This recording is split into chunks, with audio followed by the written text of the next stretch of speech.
हाथ में झोला लिए डीएम पूजा सिंह भेष बदलकर बिना किसी सुरक्षा गार्ड के बाजार जा रही थीं।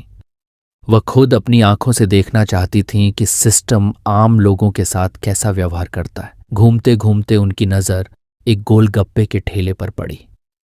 ठेला शंभू नाम का एक गरीब आदमी चलाता था, जो मेहनत से अपने परिवार का पेट पालता था। पूजा ने उससे एक प्लेट गोलगप्पे मांगे। अचानक 2 बुलेट मोटरसाइकिलें वहां आकर रुकीं।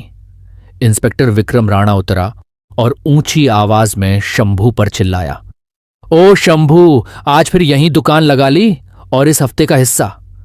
शंभू हाथ जोड़कर बोला, साहब, मैं गरीब आदमी हूं, बच्चों को पालना है, थोड़ा साइड में लगाया है, शाम तक जो होगा थाने पहुंचा दूंगा। लेकिन इंस्पेक्टर राणा गुस्से से भड़क गया। कांस्टेबल पाटिल ने पानी की मटकी सड़क पर पलट दी और इंस्पेक्टर राणा ने ठेले को जोरदार लात मारकर उलट दिया। शंभू की मेहनत, उसका सपना, सब सड़क पर बिखर गया। शंभू वहीं बैठकर रोने लगा। पूजा यह सब देखकर खुद को रोक न सकी। वह आगे बढ़ी और बोली, यह क्या तरीका है?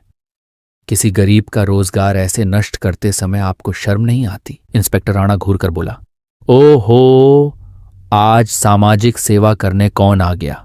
तुम हो कौन? ज्यादा बहादुरी मत दिखाओ। पूजा ने दृढ़ आवाज में कहा, मैं देश की नागरिक हूं और पूछ रही हूं कि कौन सा कानून आपको यह अधिकार देता है। यह सुनते ही राणा और भड़क गया। उसने पूजा के गाल पर जोरदार थप्पड़ मार दिया। थप्पड़ की आवाज इतनी तेज कि जैसे समय रुक गया हो। पूजा के गाल पर 5 उंगलियों का निशान उभर आया। आसपास खड़े पुलिस वाले हंसने लगे। राणा बोला, अब समझ आया पुलिस से पंगा लेने का नतीजा? पूजा ने अपने गाल को छुआ। दर्द से ज्यादा उन्हें अपमान महसूस हो रहा था। एक सिपाही आया और पूजा की कलाई पकड़ ली। साहब, थाने ले जाएं? राणा बोला, हां, इसके सारे घमंड का इलाज करेंगे। 2 कांस्टेबल पूजा को धकियाते हुए जीप तक ले गए। भीड़ तमाशा देख रही थी। कोई कुछ बोल नहीं पा रहा था। पूजा जानती थी कि हालात गंभीर हैं। वह चाहें तो तुरंत अपनी पहचान बता सकती थी, लेकिन उन्होंने सोचा, अगर अब बता दूंगी कि मैं डीएम हूं तो सब डर जाएंगे, सच सामने नहीं आएगा। उन्होंने फैसला किया, अभी अपनी पहचान नहीं बताएंगी। थाने में उन्हें लॉकअप में डाल दिया गया। वहां लक्ष्मी और रीना नाम की 2 महिलाएं पहले से थीं। उन्होंने भी अपने दुख दर्द पूजा को बताए। कुछ देर बाद इंस्पेक्टर राणा आया और एक झूठे कागज पर साइन करवाने लगा, जिसमें लिखा था कि पूजा नशे में थी और सरकारी काम में बाधा डाली।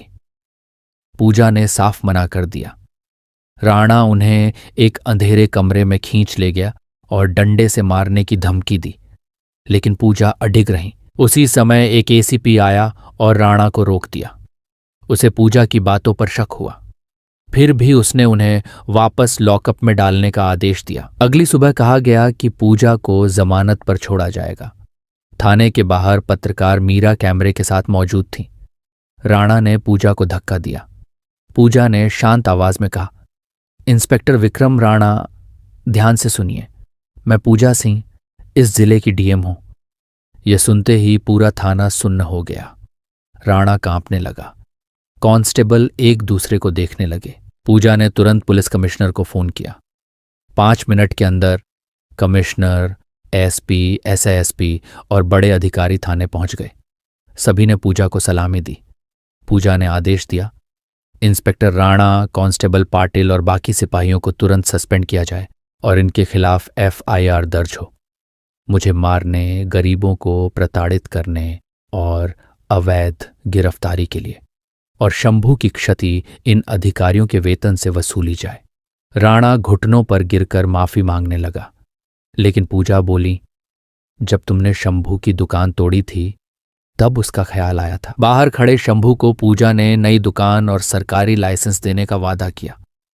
फिर पूजा मीडिया और जनता से बोली, आज जो हुआ शर्मनाक है, लेकिन ये एक शुरुआत है।